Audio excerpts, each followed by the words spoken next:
Yeah, peace and love. Want to give thanks to the one calling in and chiming in with us tonight on the Visionary Elite call and show, Lord's Business Radio Show.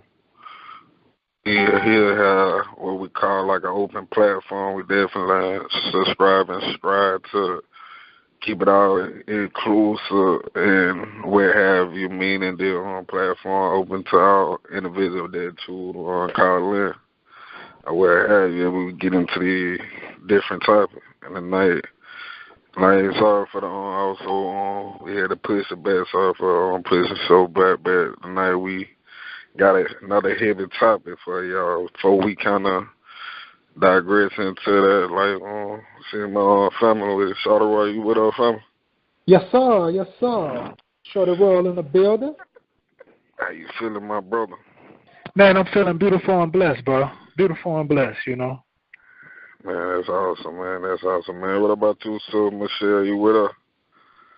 Yes, I'm here. How you doing? I'm doing all right, so that's what's up, man. That's what's up. See y'all here live, man. We in the building, like you know how the Royal family do when we come and bring the energy to the table. But definitely, man, how y'all feeling tonight, man?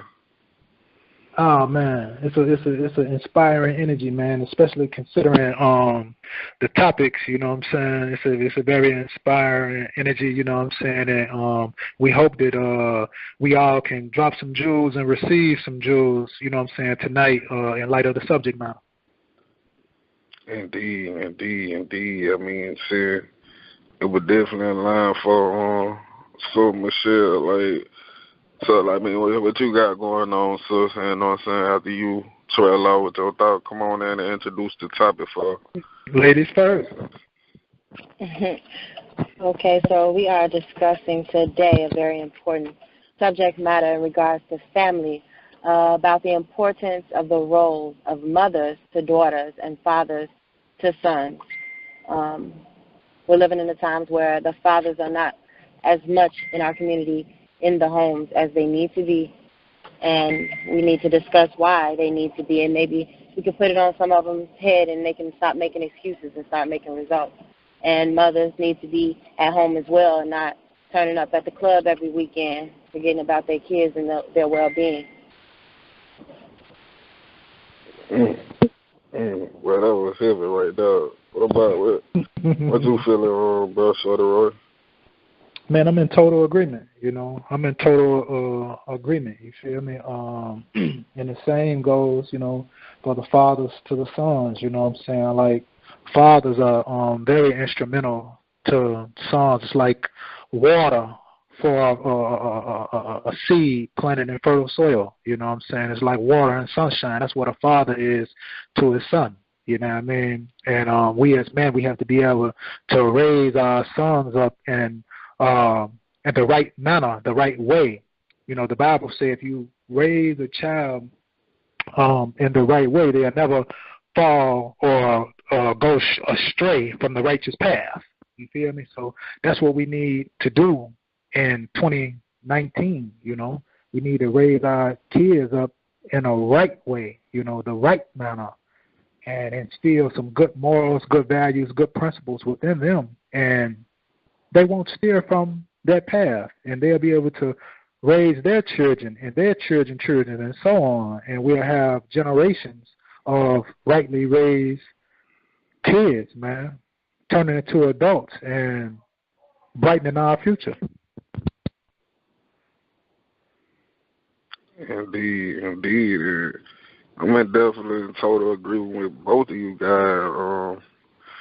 And when I think about, like, fortunately, my pops was in my life before to transition or what have you. It was in my life, so I kind of seen what it was. I got that experience firsthand, like, as a man, you know what I'm saying, has a type of influence in my life. And I look at my constituents and other brothers in the hood that, in comparison, like, some of them that had that same type of love, so they want that love they got from the street, to the point the streets had kind of positioned itself like that big brother to father on you, you know, the one that they're having father. I didn't just see how they adapted different, you know what I'm saying? Cause even though it was everybody learned different, but it is a different type of strength, you know what I'm saying? Like I heard you talk about your pops too, even though you know what I'm saying, you say even Right. though the flaws and that.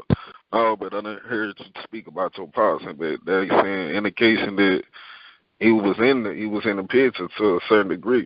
Right. So from another observer to, you know what I'm saying, like yourself, like, you know what I'm saying, you can kind of share like what you weigh in on that, like what was your experience, like the fact your power was there, you seeing your brother, I mean even ones in the body, you know what I'm saying, that didn't have they fought in the picture, like what you can kind of see like from a scientist, like what you saw. Well, for me, just to be completely honest with you and the audience, like, and this is a prime example of stinking thinking. You know, when I was coming up in the game, man, it was like I seen most of the male figures, not all, but most of the male figures that was in direct contact with me. Most of them have been incarcerated or were incarcerated at some particular point. You feel me? So for us growing up in the game, it was like incarceration was like a rite of passage. You feel me? It was like you wasn't complete until you went through the system. You see what I'm saying? So at some point, you know, we knew that we was going to be in the system. And as a man now, and I look back on that in retrospect, I know that our thinking was ass backwards. You feel me? And I know that we was misrepresenting the laws of the movement. You feel me? The movement, the very movement that we said that we stood for, because within our movement, man, like, we are not criminals. You see what I'm saying? Like, we try to promote ourselves in the sight of Allah, you know, mentally, physically, spiritually, financially. We try to indulge in business endeavors. We try to take ourselves to the highest platforms, you know, as being lords. You feel me? So just the very thought of that, looking at it in retrospect, knowing that we was misrepresenting the very movement that we stood upon and said that we was willing to die for. You feel me? By steady going in and out of these penal institutions, steady participating in these criminal activities by our own choice, you know what I'm saying, and steady being misled down the wrong path. You feel me? So to answer your question, there was a high consistence of negative influences and not enough of, like, my Uncle Lucius. He used to stay in the west suburbs in Chicago. You know, we would go over Uncle Lucius' crib, like, you know, maybe once every other month, you know what I mean? And he'll take us out there, he'll get us out there, we'll camp out in his backyard, you know what I'm saying? And he'll teach us how to count money, he'll teach us about finances. You know, he had a job, he'll teach us about certain different things, you know, he'll spend time with us, he'll ask us about our lives, you feel me? And, like, that meant so much. We always, even though we didn't see Uncle Lucius that much, but we always look forward to seeing Uncle Lucius. You feel me? And I feel like if we had more of that on a consistent basis, if somebody gave a damn, then we wouldn't go down these negative paths that we go down. You feel me? I agree with all that, because I feel like a lot of this is it's like generational curses. And it's vital that we break these cycles that are detrimental to the upbringing of our children, because little girls, when they don't have their mothers telling them certain things, they go out and they look for love in all the wrong places because they didn't get the information that they were supposed to receive from their mother, or the love and concern and care that they're supposed to receive from their father. And little boys, they don't know any better because they don't have someone telling them what's right and what's wrong, or just checking up on their well-being and being concerned about what decisions that they're making. A lot of kids do things because their parents don't care, and they'll say that like, my mom and my dad don't care about me. I don't have a mom and dad. So, you know, they're looking for a big homie, somebody that's going to take them in, shelter them, make them feel important and everything. And then also, like you were saying about basically getting a badge of honor for going to jail versus going to college. I think we've discussed that before, just knowing that you get more of a celebration for coming home from prison than you do from graduating college, because we're in a generation where everyone is hooked on instant gratification. So they see that college students usually end up in debt for a long time before they find their right career. But drug dealers and, you know, people on the streets or entertainers, they're the ones with the big chains and the fancy cars and everything from just doing a natural talent. So it has to be someone at home to show them different ways than the media is showing them. The media comes into play way too often, in my opinion. We can have so many conversations and blame the media because that's the children's influence. They sit in front of TVs all day long. I don't let my kids watch TV Monday through Friday. Anybody who knows me knows that. And some people may think that I'm being too strict, but I don't want the media to raise my kids. No doubt. No doubt. I definitely feel where both of y'all coming from, and to add on into the conversation, like what's kind of tread out with the media. Like that's a powerful tool. Like even with the way it can shape one perception to certain statistics that don't even be true. Like even the media have a thinking that more youngins, black youth in jail than it is. It's more black youth in college than it is in jail, but millions of percentages of how would put it properly in perspective. But just to give you that idea, but still, like, it ain't necessarily blaming the media, but it more so when, like the sister was kind of saying, like you in control of they TV, or you in control of, you know what I'm saying, like the way they interpret have time to listen to, you know what I'm saying, well, you in control of their media, for lack of a better terminology. But a lot of our people out here in society, like, they just put their device or put their television on something in front of somebody, in front of all you guys. Like, they get on no type of, you know what I'm saying, limitation on what they can do, and a lot of ones get caught up in the media. Like right now, like I would, even from a scientific perspective, our attention span as a people, and this a general number, is less than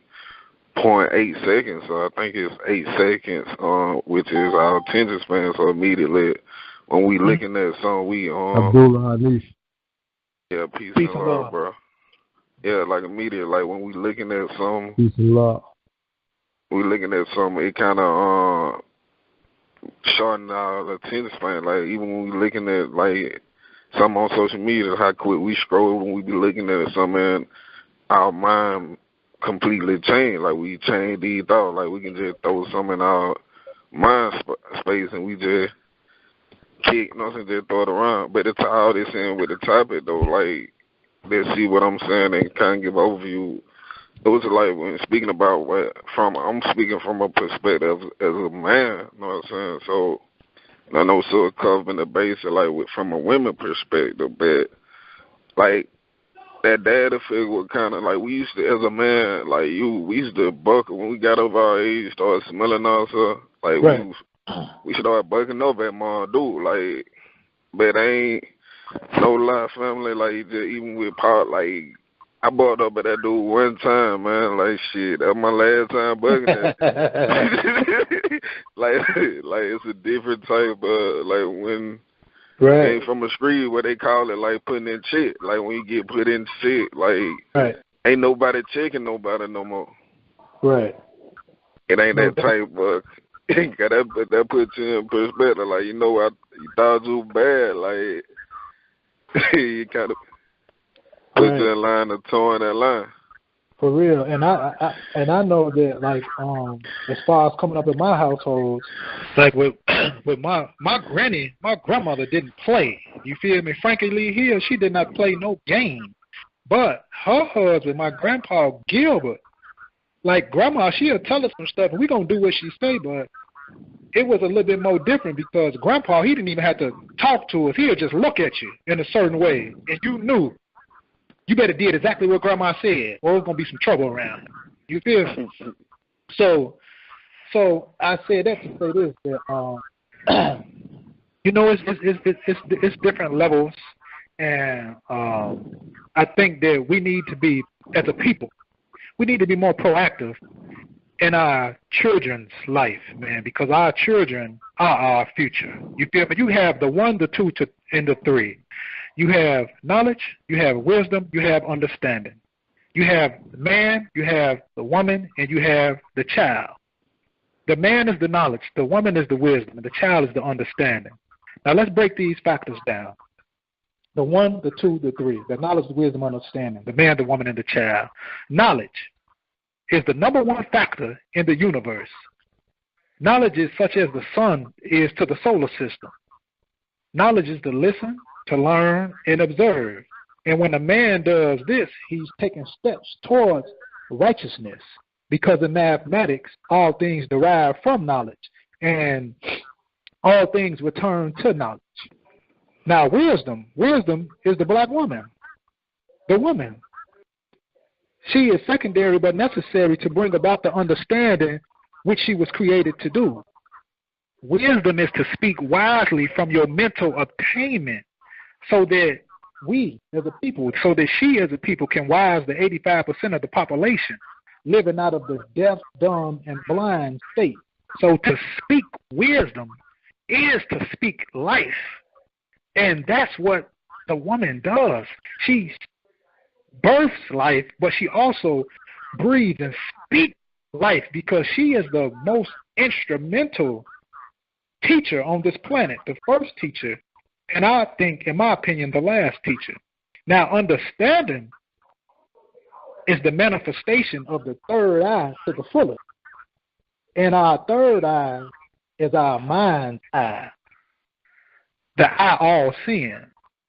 When one understands supremely positive from negative, or truth from falsehood, then one understands life, one understands self.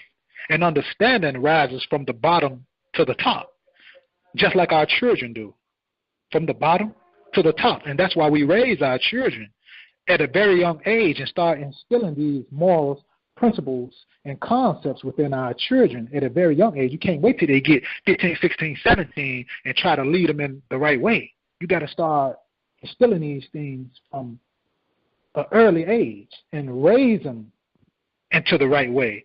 And I feel like if we can do this effectively, if we can give our children knowledge, wisdom, and understanding, then we can rest easy as parents, or we can rest easy as people amongst the village that it takes to raise the children in our community.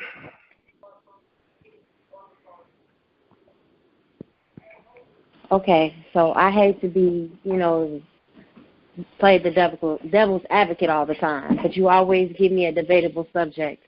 Okay, so even though I partially agree with the concept of the men over everything, then the women, then the children, we have to fit God in that, of course, so the numbering and the order is a little off. But when it comes to women being secondary, that's the birth of the independent woman. Men saying that to a woman instead of saying we side by side, I'm above you and you under me, that's where the birth of the independent woman came from. And that's why the men, they're feeling intimidated, they're leaving home. Oh, you got it, you don't need me, right? And these boys are left without their fathers because a man is already just saying at the beginning, okay, I'm above you. You're not next to me, you're behind me. Okay. Okay, what you think about that, bro? Yeah, I want to point out this too, though. Like, before I kind of get my spiel on it, when somebody say I hate to be some, saying sometimes it sounds like they like to be that. What about the devil's advocate? Shade. Pow, pow, pow, pow. But,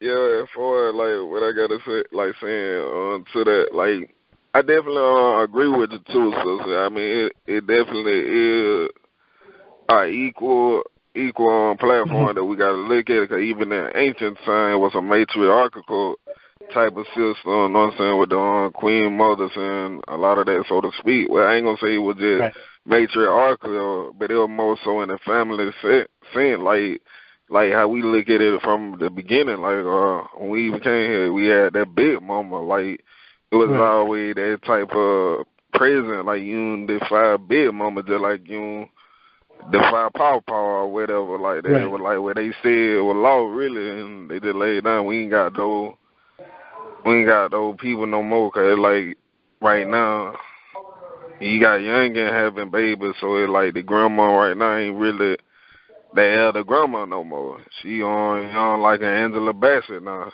That the grandma we got. Like these times ain't that big mama type. Even though it's a lot of wisdom still being said, but it's a disconnect. What sister was speaking about, but as far as like the not go out subject, to continue to stand on subject, like far like with the man, it like, so you definitely right. Some people feel that, like some people, some men feel like they woman being able to make more than she make. A lot of some dude feel insecure about like that money thing, even with the resources and all that. Like it just some, you know what I'm saying, it's an ego thing. Really, like a man got a big ego. Like they would kind of get in the mood like how he move. That would drive him on his success and what he choose to manifest. That ego, even but too much ego, and when we become self-righteous and all that, we only believe our own shit. But for like facts. As far as the reality though, it like we can't move with our child said, like y'all like we the same species, but like we fit each other puzzle. Like we kind of, we'll never understand how y'all perspective, and y'all will never kind of understand where we coming from, because we different. And that's why like we look at people like Elijah Muhammad and our minister, you know what I'm saying, a lot of these brothers, they wrote over a lot of documents and stuff for women. Like even Farrakhan, they wrote a lot of stuff for women, like even a lot of, like, it's separate but equal. Like y'all the powerful speech, you know what I'm saying, powerful species like within our family. Like y'all our most valuable resource. But it's a lot of time in this society, a lot of I mean, speaking, just looking at the young man into there's a lot of dogs out here. Like it's society, the way society kind of promote. Like I know the brother, what's his name, Shada Roy, we were speaking about from the biblical perspective. You know, you got the virtuous woman, you got the Jesus or the Christ-like reflection as the man or the vicegerent, but is what we pumping into our society right now, even from the music, from the like, I mean, 'cause I look at like from my side, from my, I ain't gonna say indoctrination, but from my learning outside of school, like I learned about like energy, like vibrations and stuff like that. Even music, like listen to the right song, they can hear you, like, you know, like when they sang before you in the womb, like the type of music your mama listening to and stuff like that, they're gonna affect like that person, you know what I'm saying, that you, they're gonna affect that seed too, like they're based off some music, but the music, it can be demonic, or it can be, you know what I'm saying, angelic. Like, but it just, like, even, they're just speaking from the aspect of the music, like what we feel, but also what we eat. Like, we eating a lot of these GMO foods, and a lot of that, like, they say fluoride calcify your third idea, like your pineal gland, like a lot of these different food that they put in play to kill her. Like, a lot of us ain't making our own food, so it, like, it dumping us up. Then we magnify that with the drugs and all that, like these designer drugs. Like, man, y'all ever try to talk to somebody on a bean or something like that, coming off of a bean, like, and living in a time moving fast where a lot of our people ain't got it all the way there. Cause like these drugs, all of the pressure, like we met it. We put band-aids on war wounds. Like it's instrumental. Yeah. Let me give a little rebuttal to this, because like you speaking on some very instrumental things, but I want to address Queen Shell and the women for a second, just to clear the air. For me, I believe that that the woman is the queen of the planet Earth. Woman is the mother of civilization. You feel me? I mean this literally and metaphorically as well. And it's a proven fact scientifically that the oldest bones that was ever found, which is scientifically documented, was the bones of a black woman. You feel me? Okay. So, but when I say secondary, I don't mean that in the terms or having a negative connotation to it. You feel me? I mean that as far as like the sun, the moon, and the stars. The sun illuminates the moon illuminates the stars. You feel me? I don't mean that in a negative. Like when you look at Michelle and Barack, you know, it takes a king and a queen to run a kingdom. You feel me? But I also believe that when a man is doing the things that a man's supposed to do on every level, then a man becomes the head of that household, and he is the leader of that household. You see what I'm saying? And he's always gonna be in unification and united with his queen, but he is going to make the last decision. You feel me? So that's what I mean when I say secondary, you know what I'm saying? And to say to you and to the ladies that's on here, you feel me? I hope that wasn't taken in a negative light. You see what I'm saying? Because we believe in the black woman. We uplift the black woman. We uplift the black child, you know. Nah, we're not accepting that. We pissed. I did.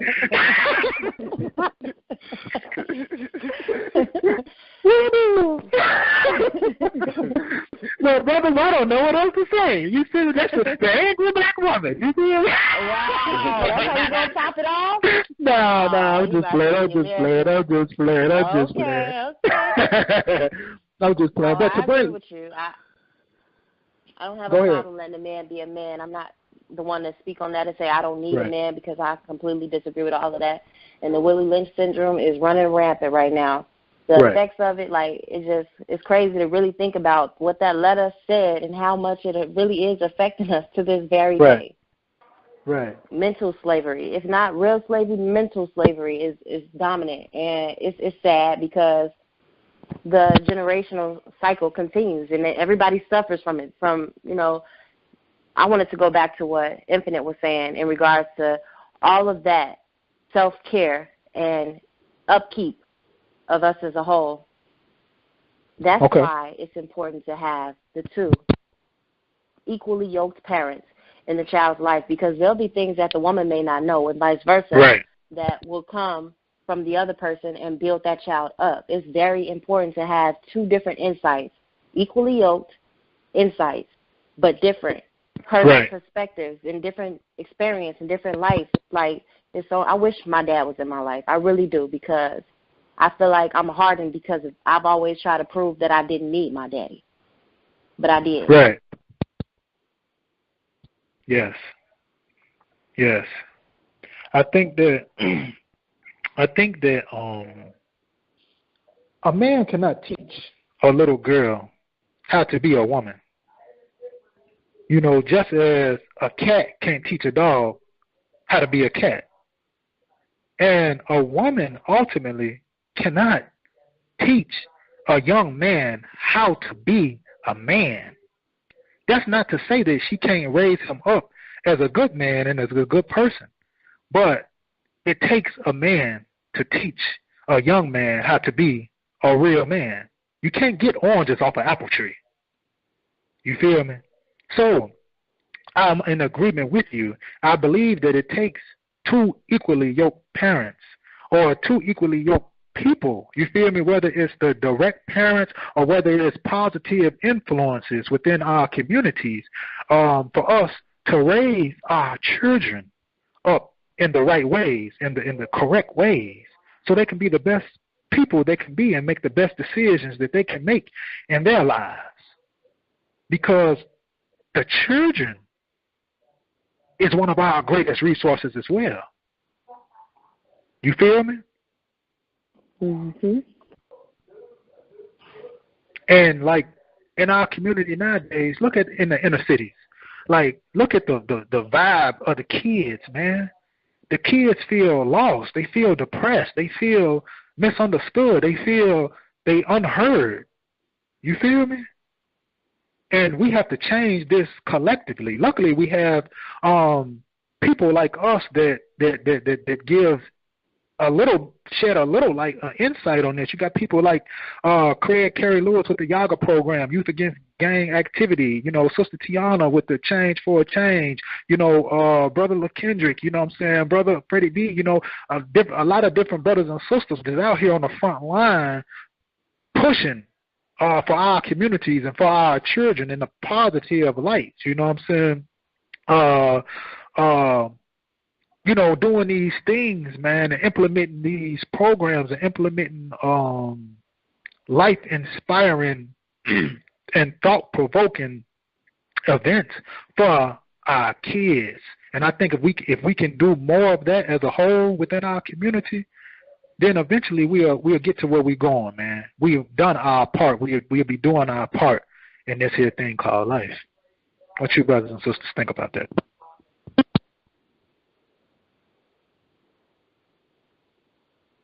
Yeah, I'm definitely in agreement, man. And so, and to add on, I'm definitely in agreement with that. And to add on too, I was thinking about this too. Like a lot of ones say, oh, when we make the comparison, when we speak about other different cultures and races, it'll be like, you'll hear the conversation a few times. Definitely when ones and one gather and they speak about a problem, like you'll hear their conversation like, why the black can't be like Jews or the Mexicans or what have you, like speaking in terms of why we can't come together. Like you'll hear that conversation a lot. So that being said, like I went deep and I just thought about it. Like I mean, you look at different cultures. Like we take the Jews for example. Like they start young. They, you know what I'm saying, they grow their kids up with each other, and before you know it, you know what I'm saying, they growing up in their community. Right. Like they know each other. They been grown and grown up together. Okay, like then later on, like when they christen or when they showing their adulthood or whatnot, like the man, I don't know what the sisters do, but the man, they had that bar mitzvah, like that coming of age ceremony. And we take our Mexican brother, you know what I'm saying, they do some of the same thing. They got about 10 or 15 of them living in one house, and you got, you know what I'm saying, kind of, you got the whole, like, village concept, a lot of one, like, same thing, grow together, like, they congregate, have neighborhoods, and later, I think with the sisters, they had that quinceañera, like, they coming up a girl coming into a woman, like, you had these different type of transition, like they taught that, they kind of taught leaders from, whether through going to a pro or whatever, like the brothers and sisters that were standing up when we had a lot of the boys and girls club, we had like the rites of passage program.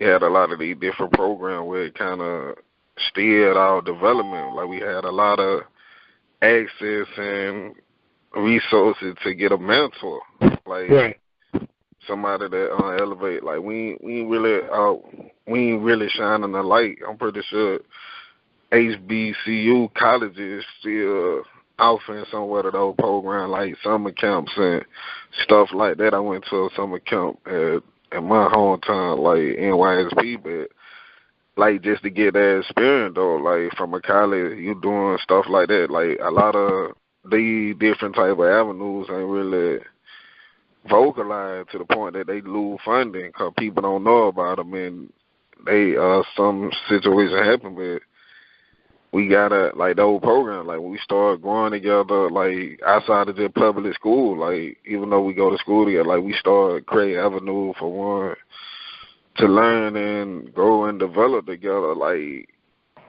in that process, they end up becoming like family. Like, even though you might fight and tussle, but y'all end up becoming like family. And when you get an A, like business A, like, cause they don't teach us. Like, I don't know, last time y'all been to school, like when I graduated, I took an economic class or something like that, but they ain't really teach about money. Like, how many, like, out 12 years, they don't teach you about money, like, for, like, currency and all the, you know what I'm saying, deficit, like, balance sheet, like, budgeting, like that. We ain't really get those classes, like, but we gotta provide those, like, at the whatever, the youth development camps or whatever. We gotta implement, we gotta do something to that level. Like, we gotta, even with the money, even with that being said, when you grew, or even by getting into a stock, like, stuff like that, even once they start development, or when they coming out of age, like, we done steal their life. Like, okay,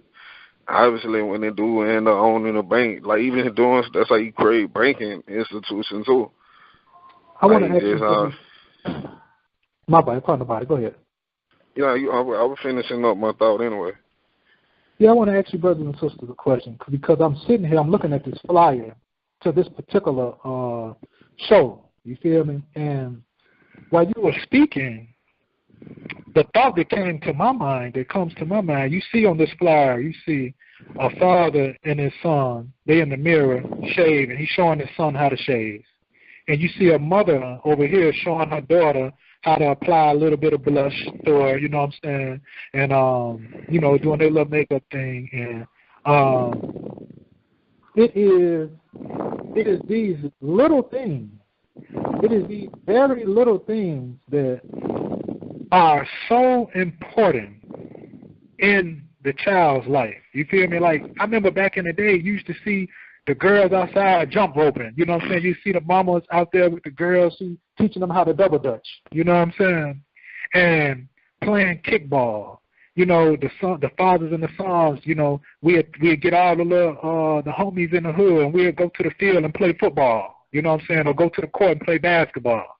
You know what I mean? Like, the big bros used to do that with us.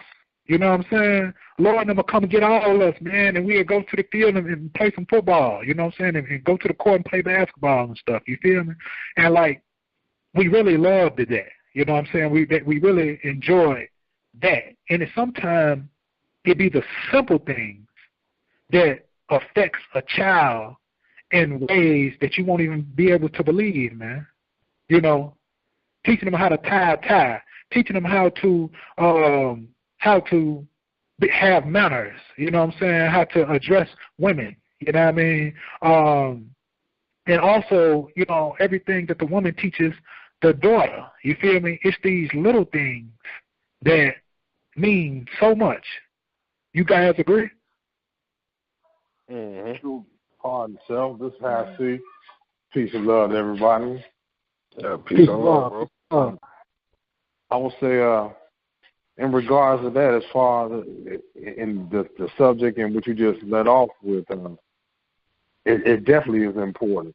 People don't realize, I guess we don't, well, not even we don't realize, we don't pay too much attention to the things that make us become who we are.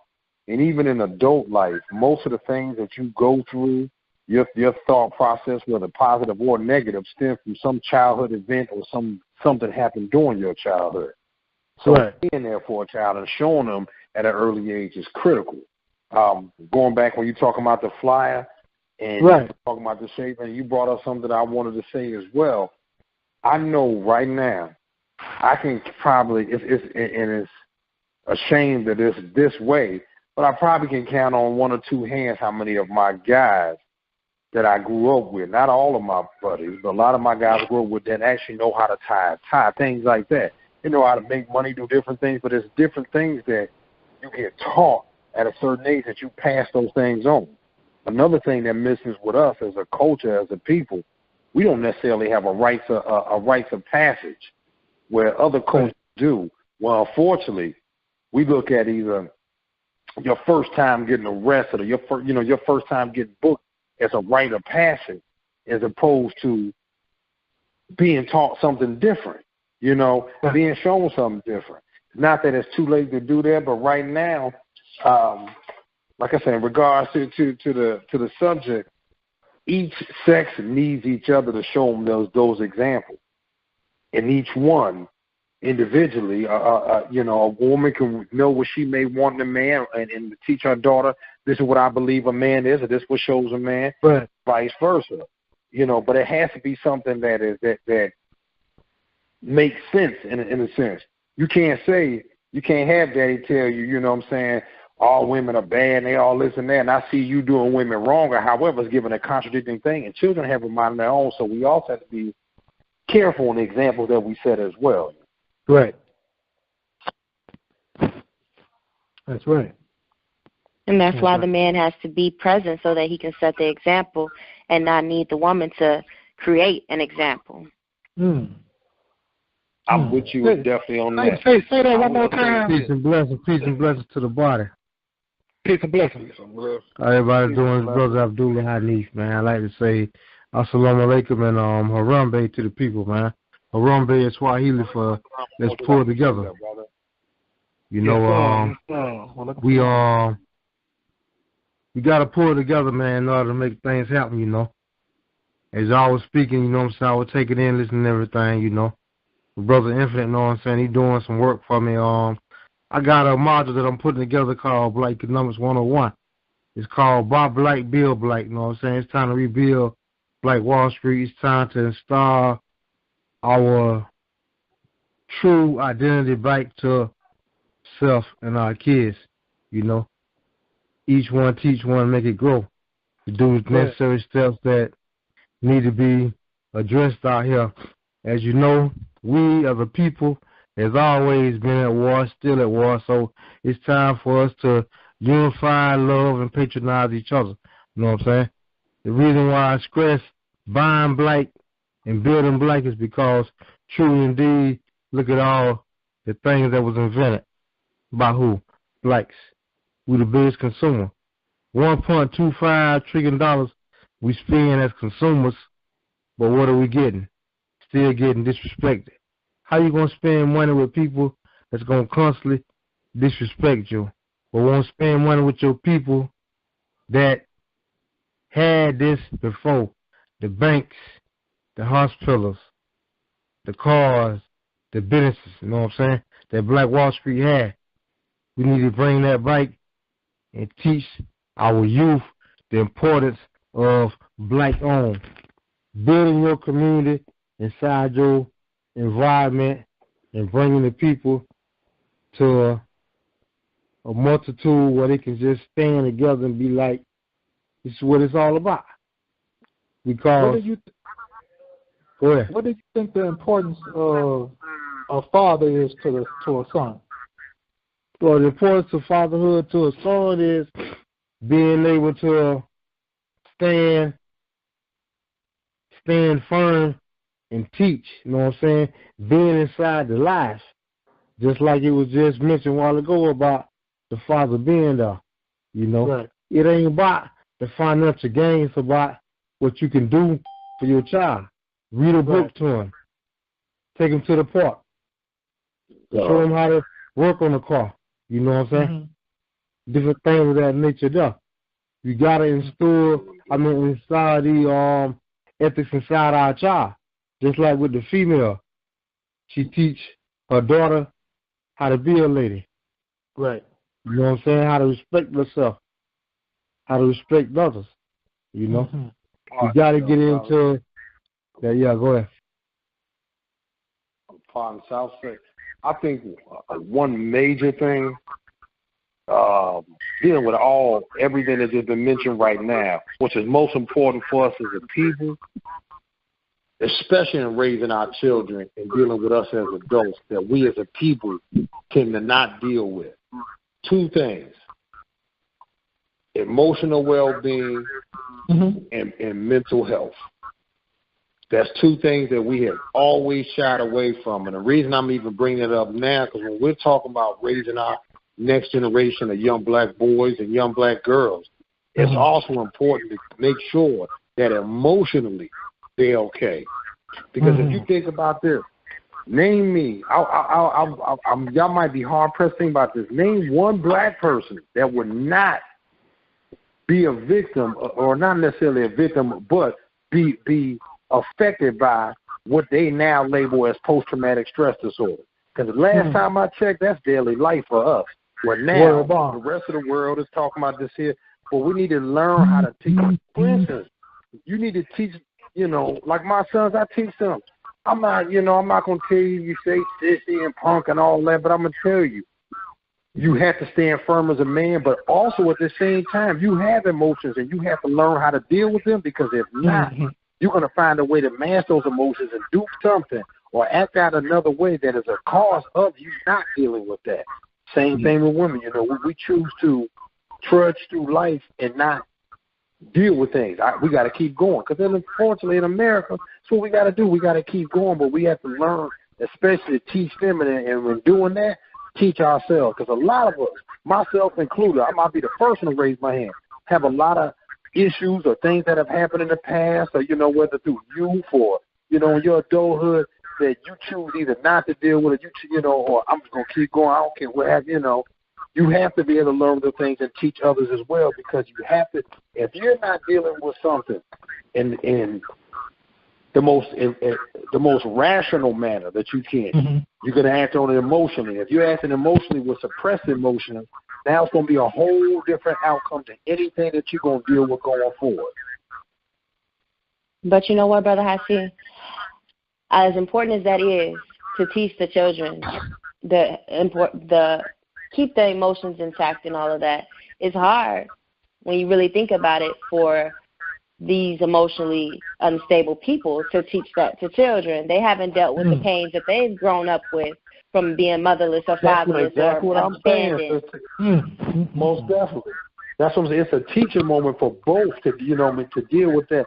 And like I say, to deal with it, because like you say, often we don't want to deal with that. I think that Black people need to stop being afraid of counseling. Everybody needs help. They need to talk their problems out some way, somehow. And I don't mean to your homie, because a lot of times they don't know themselves. They went through the same thing, and they just somebody to vent to. Yeah, true. That is true, man. Because Queen Shell said something very important, man. I don't know if everybody understood the gravity of that, man. That is very true. Like, how can I teach you how to be this or that when I don't know myself? How can I teach you to be emotionally intact when I'm not emotionally intact and my mother wasn't emotionally intact? This is a generational cycle of that we have to somehow break. You feel me? And the way that we break that is having equally yoked, responsible, rational, emotionally intact people to start implementing and start getting involved in our children's life. And like Michelle said, man, we can't be afraid to talk to the people that's professionals. You feel me? We can't be afraid of that amongst our community. You say something about a shrink or a psychologist, man, we're gonna look at you like you said you want some crack. You feel me? And you did, and that's just the truth. A psychiatrist, shrink, I don't need that. You know what I'm saying? But sometimes we be dealing with so many issues that affected us as children, that affected us when we was coming up, man, that we don't know how to help somebody else. You know what I'm saying? And that's why you have the results that we have now within our generation of youth. Everybody walking around with these big ugly pistols. Everybody want to drill somebody. Everybody want to be thought pockets. Everybody want to live for the moment. You know what I'm saying? That's because... brother, let me say this real quick. And it's because a lot of these kids out here are emotionally unstable. A lot of people are emotionally immature. And I'm talking about grown people older than everybody on this phone. Your age does not dictate your maturity level, unfortunately. And especially when you're young, you got emotions, you just figuring out who you are as a person, you're going through puberty and all this, and I got a pistol, and I might be messing with pills, something that's already going to sway my emotions from left to right, back and forth. So you're right. I mean, when you don't deal with these things, the outcome is ugly. Mm-hmm. Mm-hmm. Peace and love. Peace and love. Jack Johnson was a great heavyweight champion at the turn of the 1900s. And Speak up a little bit, brother, so we can hear you. Can you hear me now? Yeah, you sound better. I'm dealing with an episode of bronchitis, so bear with me, please. He wrote in his autobiography, he stated how he came up, having his father, him gravitating towards street life and realizing that being a man for him was to be the roughest and toughest individual by gaining the respect of others from what he could do with his hands. Right. And the young man respected it because he was fearless. He didn't care who his opponent was or where he had to go. He would walk around through Galveston and the Houston area battling these individuals until he was crowned king of these streets. And he took that and was able to develop it, but he also had individuals around him that saw his abilities and put him inside the ring. Actually, it was all about them making money. However, he was able to benefit and gain from his own talent. He had that notoriety across the globe, and I know this is a little long string, but it all fits into the end. Okay. The brother was able to, at the time when we was still dealing with the beginnings of Jim Crow, and maybe 70 years after, not even 70 years, maybe 50 years after the Emancipation Proclamation, he was able to travel the world and see the world as a human being versus just a black man limited to his southern upbringing. And what he had said was, as a person, he should be able to do and come and as he pleased and involve himself in adventures or business ventures that he shouldn't be limited. Now, he made a fine point in his book, and in his book he stated that in order for us to overcome as a people, it's not by singing songs or holding hands in prayer, yet it's about what takes place in the household, and that's the actual black family, the mother and father being there, because that is the birth of a nation right there within a home. You cannot create productive individuals if they do not have any kind of solitude or a paradigm within their own domain. If you have a home that is chaotic, you cannot expect organization to thrive in the midst of that chaos. You have to have strong leadership. You have to have the influence of someone who's intuitive to be able to gauge when someone is having an emotional episode or to tap into someone's potential when they feel as if they're lacking upon themselves because of what society has played them and saying that they're stereotypically inferior or they're not pretty enough or they're not they don't have enough intellect or wit to compete with their counterparts. And that brother's book, he stated all the things that were going on at that time, and that roughly had been about the 1920s and 30s, and he was saying how the young women were out on the street loose. Now, this is around Prohibition time. Now, if we fast forward everything and we see today, we see that a lot of these homes, I grew up in a dysfunctional household. My father was in prison. My mother was a young girl at the age of 17, having me, and passed on at 23. And I was raised with my grandmother. Now, the greatest part about having a grandmother is they learn from their mistakes with their own children. However, they're not your mother. So certain things that they missed, but that that maternal instinct was able to take over. And the one thing that she always prided herself was saying, well, I can't teach you how to be a man. However, I can show you how to be a respectable member of society, and I can show you how to go through life where you can be self-sufficient. Now, that manhood, unfortunately, you're going to have to come, it's going to be experience-based. You're going to have to learn that. Now, whatever you can get from your father, whenever you all develop a relationship, if you want him involved in your life, but you got to stop hating him for not being there and realize that he didn't know how to be there. He didn't have heat. So as I grew into a man, I was able to sit down and tell my old man, listen, I don't like what you did. However, I love you. I don't like you as a person. Hell, I don't like you as a man because I don't respect how you carried it with your own seed. I don't see how you left. But at the end of the day, I was able to tell him what it is that you can do for me as a father, you can do as a grandfather for your children. And then that will be paying it forward, and I'll be satisfied with that. And I won't hold no grudge. I can rest peacefully when it's my time to go. So when you speak about the young women not having the examples of mothers and the young men not having the examples of fathers, a lot of times we fail to do one of the greatest things that had empowered us during all of the hardships we endured in this country. And I was taking not just the adage, but the concept of it takes a village. If we don't have folk that surround us we don't see everything that our children do. We can't be there 24/7. Many of us work for a living. And those jobs require a lot of our time and a lot of our attention to the point where we're exhausted that when we do get in, we don't want to hear about you going back and forth with some little girl in the first grade over a crayon and realizing what the underlying issue is, because you don't know how to have conflict resolution. You know, and that comes from within the home. So if we're not investing this time in one another, we have to depend on those that we can trust to know that if this is not their child, they want to see this child do well because they have a genuine interest in this child.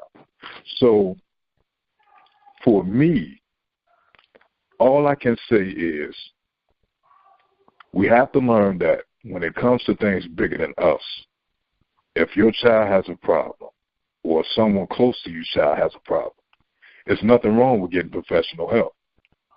We've been the people that we don't trust doctors. We don't trust psychiatrists because they done gave us all types of labels that white folks get pills from their doctors for to deal with their post-traumatic stress disorder.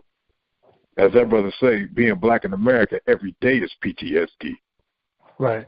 It ain't a person on this line or on this podcast that can't say, I don't care if you completely legitimate with both hands on the steering wheel, registration, insurance, and identification with your birth certificate glued to your driver's window.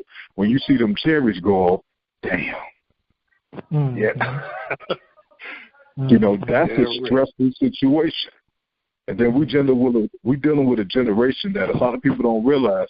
We're dealing with the adult version of the crackhead baby who did abuse themselves because they're trying to medicate themselves from their hardships and stress with this new design of drugs and pharmaceutical drugs. And they're not realizing that they deteriorate their brain at a large rate, because if you're doing ecstasy at any form of fashion, you're tearing chunks of holes in your synapses. You can't think properly. If you're 22 years old as a young man, your frontal lobe ain't even developed. You got to be about 25 before you start thinking straight with the front part of your mind. Indeed, brother. Indeed. So when you're abusing these substances and you just numbing yourself to this pain, you become desensitized. The video games do it. The music do it. Because if I hear about taking Draco and clapping something up quick, I really don't care about them individuals because I don't care about myself. So if I don't care about myself, I damn sure don't give a damn about them. So that's where it comes to us as men. I do it all the time. I got a nephew and a badass cousin right now. They ain't trying to hear nothing I got to say unless I'm talking about putting them on. That's all they want to hear about. They care about bands. That's all they care about, bands. Because they know is what there the any band, way, pardon me, Pardon? Is there any way as a man, since there's so many men, I'm outnumbered,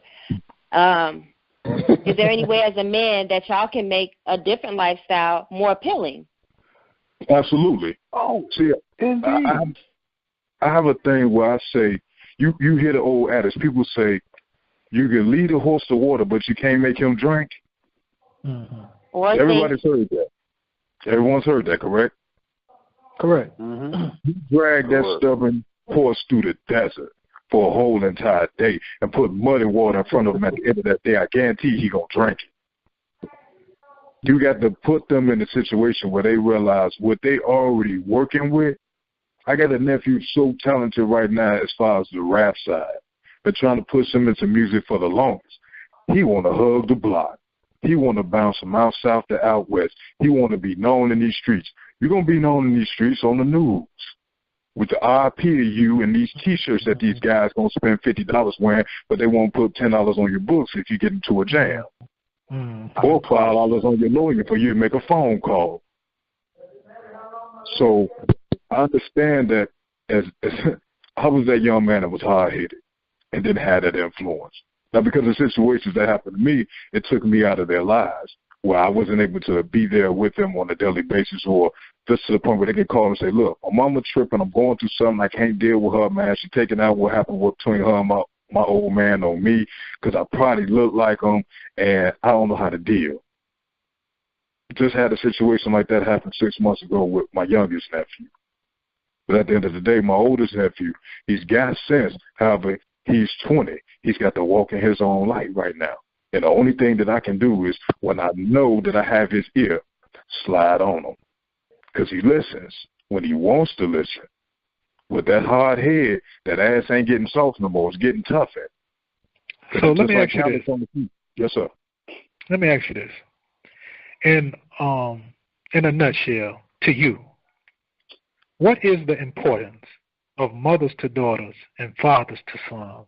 Hit that on the bullseye, to you, in your opinion.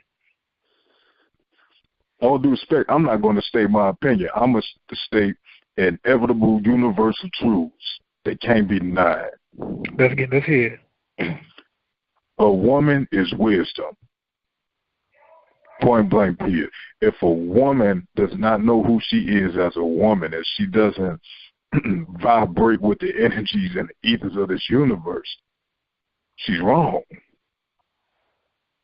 And for her to be wrong, and her raising children, particularly daughters, that daughter's going to be wrong.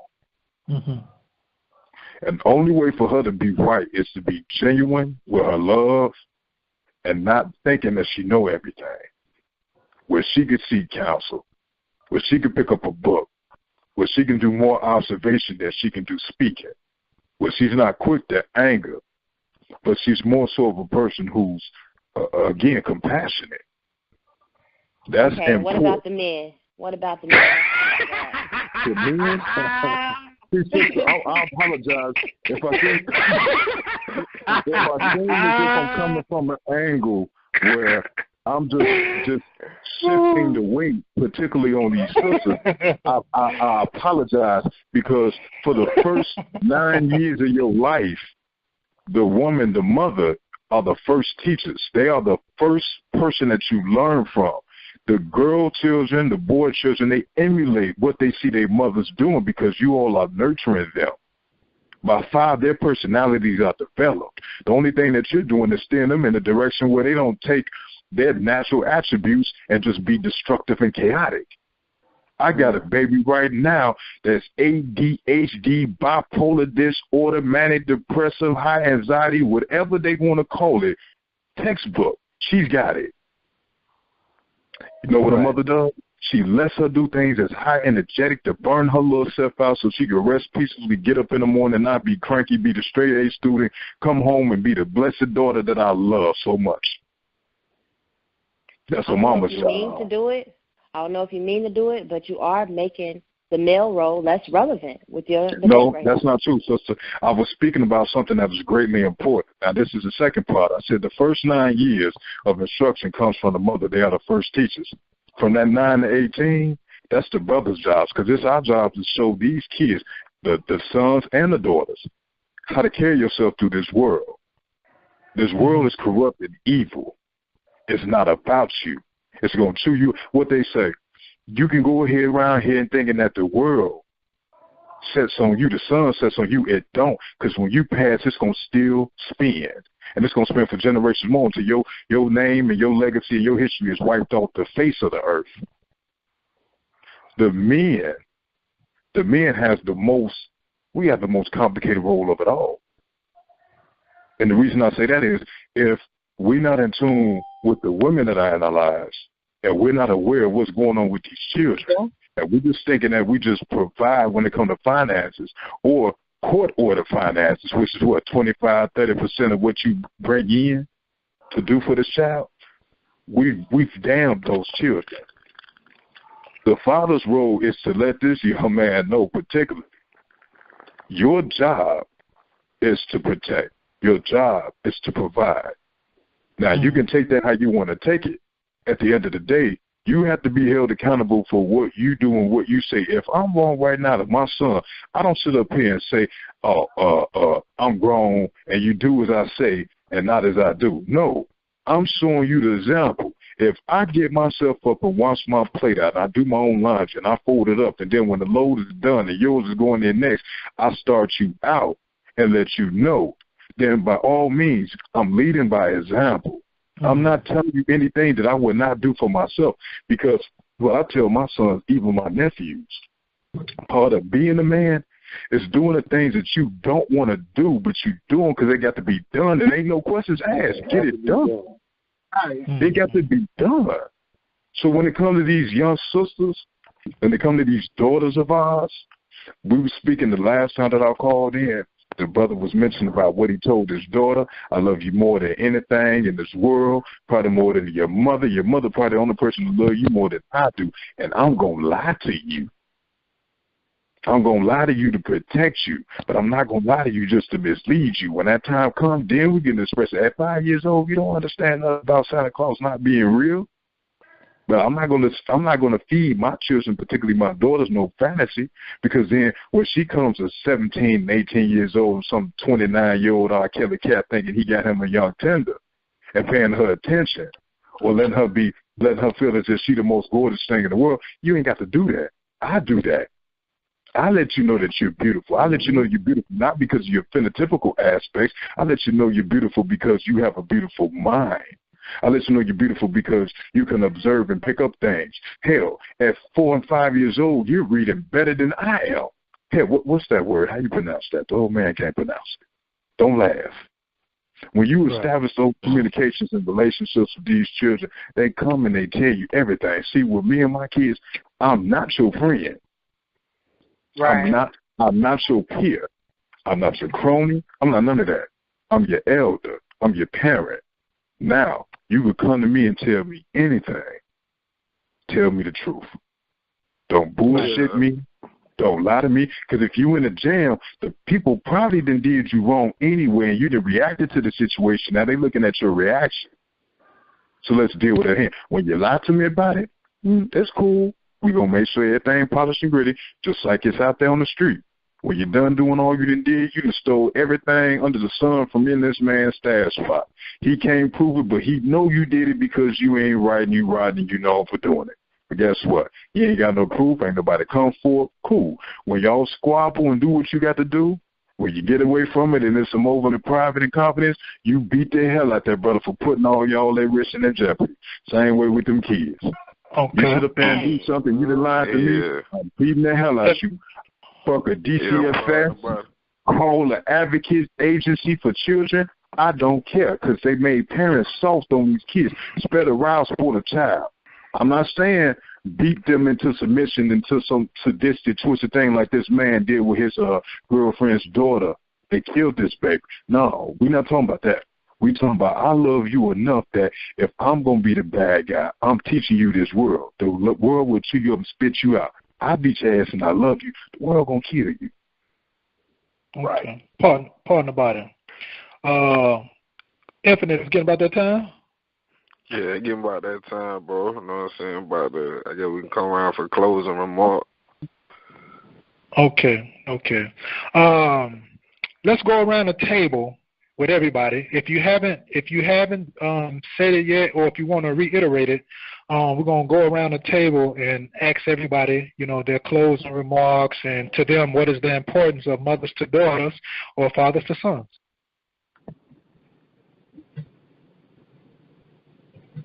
We can start with the new voices. I heard a couple. There we go. Oh, okay. Well, this sister Sugar, and hey.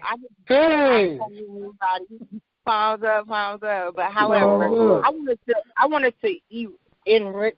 Well, I just want to talk about what the brother just said. Reiterate. I'm driving and it's ice and it's storming, It's snowing where I'm at. I'm in Michigan. It's snowing and ice, and right now I just came from a meeting. But however, I wanted to re-talk about it, okay?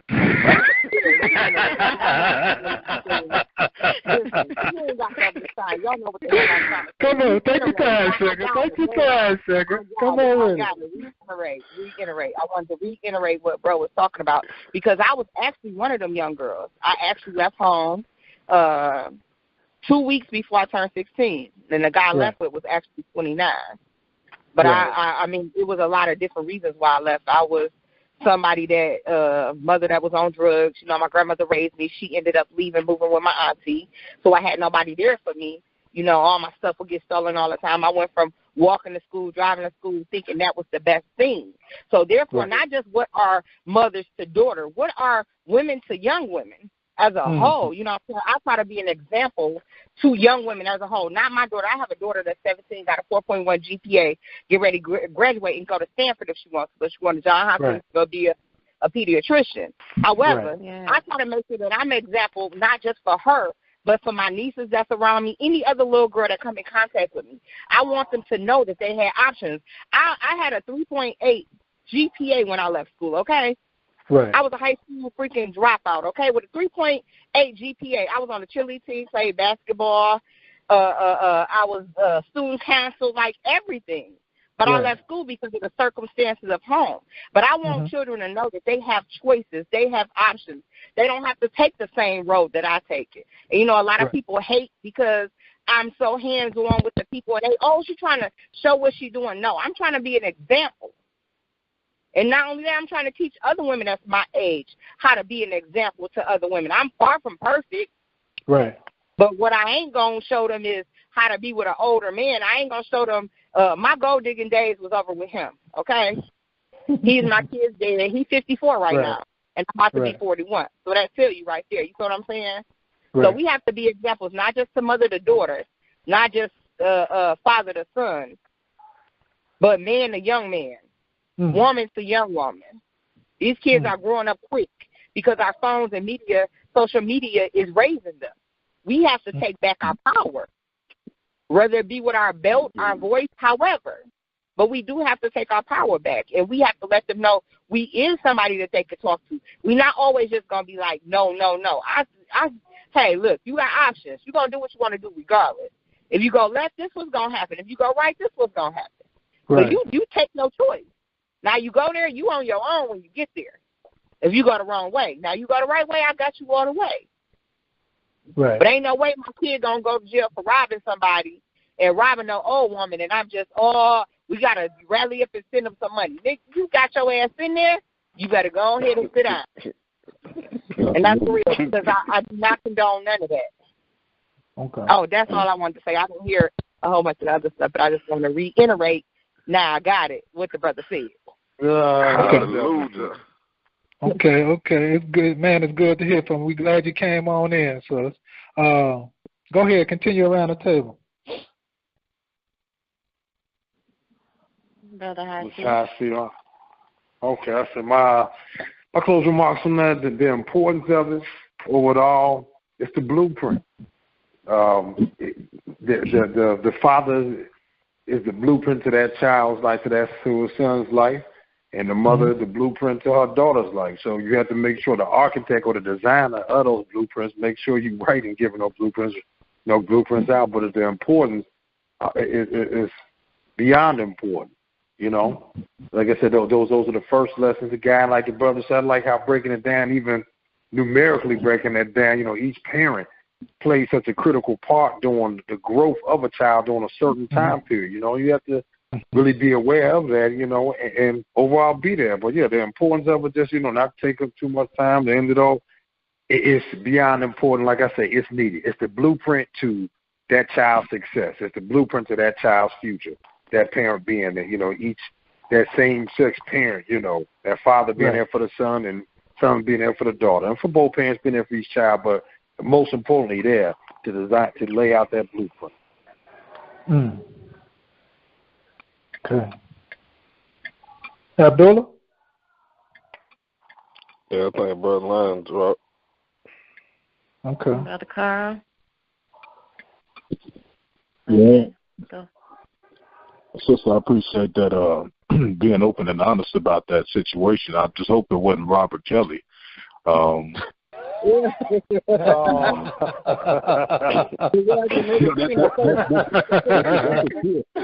I have to be honest. That's a big fear of mine. It ain't too many. By far, because it made me the strong woman that I am today. You feel? No, I'm not taking none of that away from you. I'm not taking none of that away from you, because my great grandfather was 27 and my grandmother was 14. It was a different time and a different era. You know, right. That's how they were. I don't think none of our families. That's how they were groomed. Right. You know, she can have 13 kids like she did, raise all of them with him. He went to work every day and provided for them, and she took it home. Now, one no 27-year-old woman gonna give him all them children like that. We're just gonna be honest. Right. Biologically, it wasn't gonna happen. And then they had to have all those kids to tend to the farm. Everybody had a job. That's how we ate. We were cohesive, collective whole. And if you didn't clean up the chicken coop and if you didn't feed the cows, then everybody ain't going to be eating broccoli and potatoes this winter. Somebody going to be eating some meat. You ain't do your part, you ain't get no meat. The importance of mothers to daughters and fathers to sons. It's not a separate act. In turn, what we do as gender role parents to the same gender of our children, we have to have the influence and the insight of the other parent. Because as a father, sometimes we believe that tough love is the best love when it comes to our sons. And a lot of times we don't recognize when our sons are being emotionally hindered or stagnant. And we say, shut up, eat it up, deal with it. That's life. The woman, in turn, comes along with it and say, no, you really have to understand who he is as a person. He's not a street guy. He's not a ruffian. He's not a goon. He's just a boy trying to find his way, and you coming at him as if he understands what you've been through in life. He didn't have the same upbringing. Right. So when it comes to fathers with the influence for the women, for the daughters, I knew what kind of guy I was. I don't want my daughter to be with a guy like me. And it's not shortchanging myself. It's just the reality of the situation. No, that was real. I grew up fast. And as my grandmother used to say, you move so fast, you got tunnel vision that you can't see what's going around you. Everything was fast. Everything was instant. And I don't want my daughters to see that individual that reminds them of their father in that aspect be the ultimate for them, as if they have to move in that direction. No. It comes a time when it's my daughter and my wife and there's issues and my daughter's not speaking to my wife because she can't take it from mommy anymore, then that's when I chime in and let it be known, hey, I don't reward bad behavior in the way that you're going about it the wrong way. No one wants to hear tears. We understand words. You know, when she takes herself back in there and she talks to her mother and tell her what her issue is, and her mother's a little bit more upstanding, they work together and get the goal done, I get rewarded at the end of the night. I appreciate that reward. That's why I do this stuff for. It's my greatest wealth. So we need one another. We got to be there. As that sister say, we can't allow social media and these devices to raise our children, because all it's doing is preparing them to be senseless and self-filled individuals, and they lack humanity, and they don't know how to be individuals.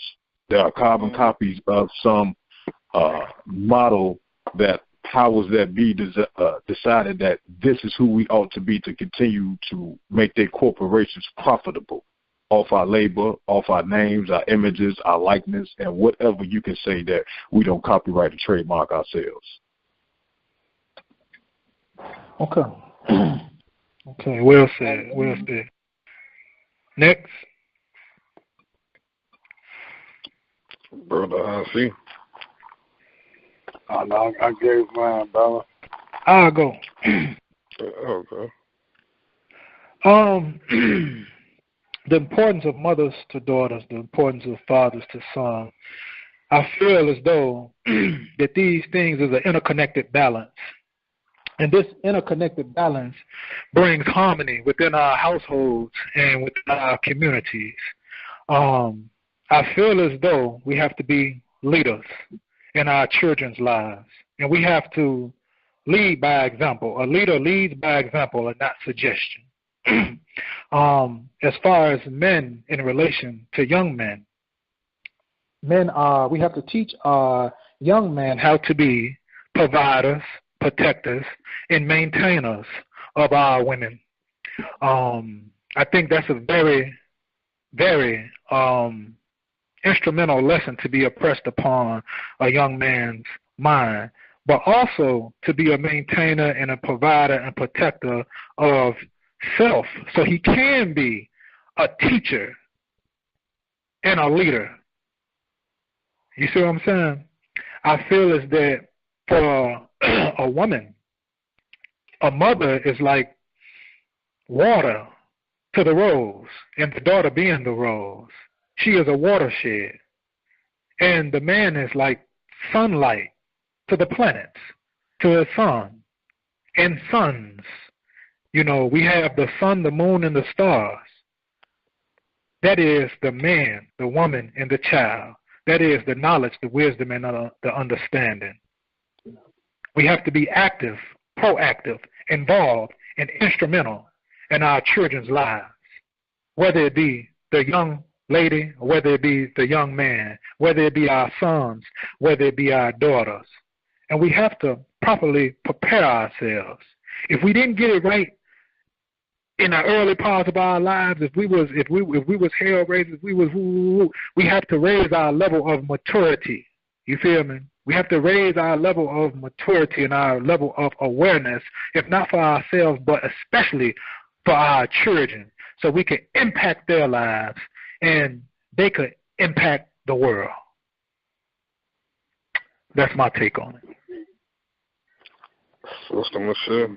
Yeah, Sister Michelle.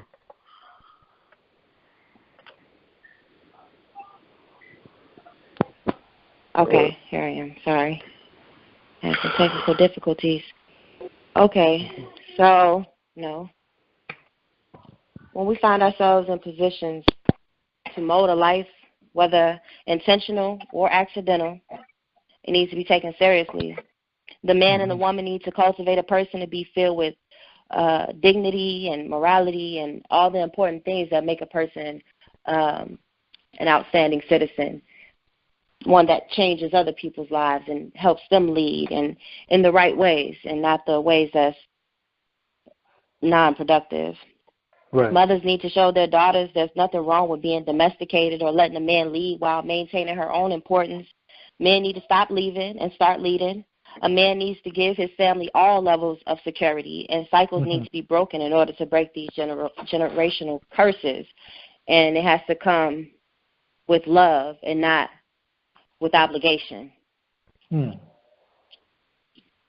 and love, peace and love.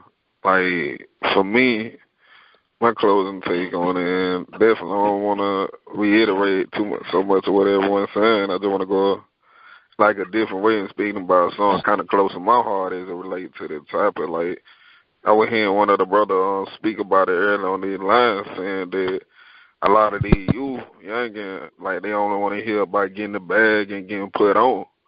But as far as, like, outside, like, taking it to a different level, like on the flood level, like, we see this a lot of time, like, when one become, quote-unquote, somewhat conscious or pro-righteous or whatever, it's like, they come to the ones in the street, like, you can't tell a person that been taking care of their family, like, utilizing some of the avenues, like, we got to provide our alternative, like, to the means of that destruction. So when we looking at, I was just thinking about this thought in the middle of speaking, like, how many Fortune 500 companies in the world that are black-owned to that extent, like, and as far as, like, I definitely, the money talk definitely heavy on my heart. Like, when I was speaking earlier, like, we ain't, like, in a lot of our school, these 12 years, when we speaking about program, we ain't really had that conversation about money, like, for, like, budgeting, banking, and stuff like that, even from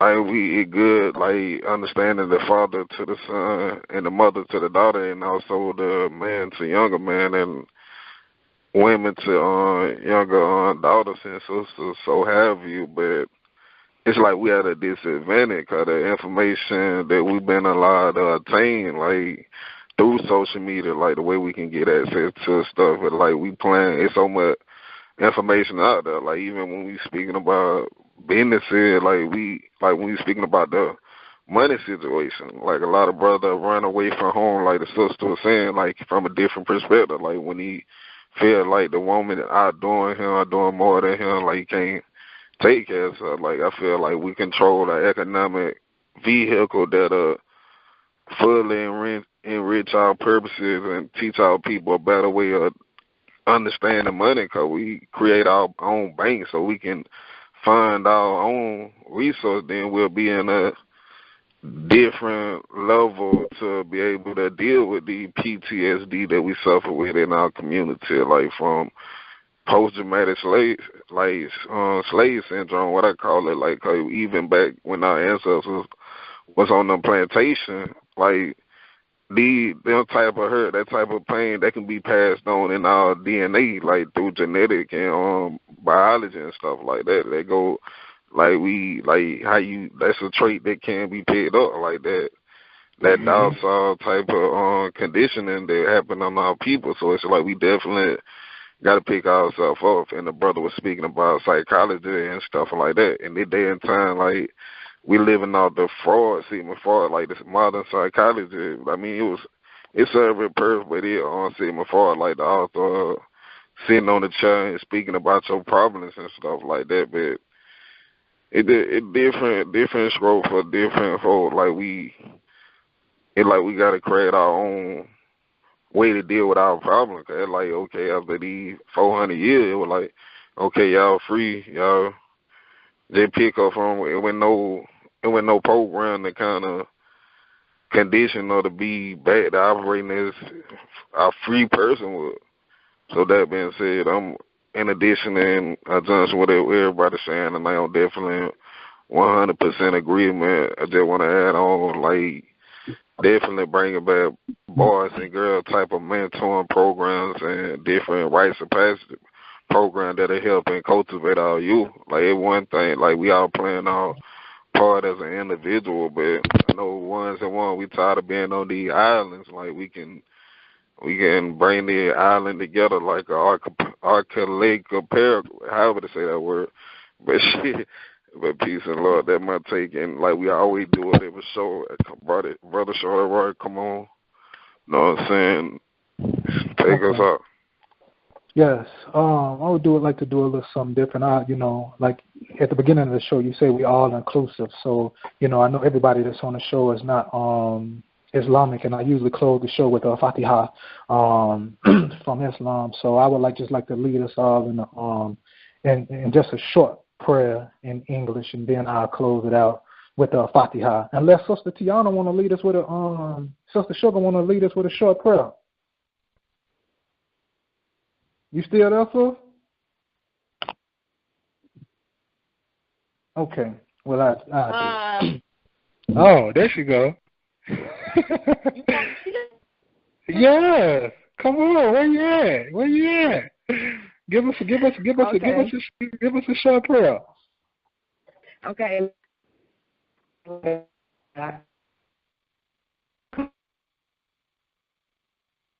yeah, we can't hear you. Your phone going in and out. You still? No, you're going in and out. You're going in and out. We can't hear you. Come upstairs. I'm upstairs. Can you hear me now? Yes. Can y'all hear me now? I'm sorry, y'all. Yes. Yep. Okay, I ask right now that Allah will mostly protect everybody that's on this phone, that we right now as a group today, as of right now, will make a difference in somebody's life, Lord. I ask right now that everybody on this phone, wherever they may be, will make a difference, that we all will come back together and make a difference for the universe, that our people may be number one again, that our people may be unified again, May our people have no struggles besides the regular, everyday struggles that the white people some of them that's oppressing us, not all of them oppressing us. But however, some of them that's oppressing us, and even the ones that don't even know that they're doing it. Lord, I ask right now, in the name of Allah, that you would bless everyone's tongue right now, that they would turn to you and be able to see a difference. Amen. Amen. Amen. Bismillahirrahmanirrahim. Alhamdulillahi Rabbil Alamin. Ar-Rahmanir-Rahim. Maliki Yawmiddin. Iyyaka na'budu wa iyyaka nasta'in. Ihdinas siratal mustaqim. Sirata an'amta 'alaihim, ghayril maghdubi 'alaihim waladdallin. Amen. We see y'all again next week, man. We appreciate it, and keep chiming in.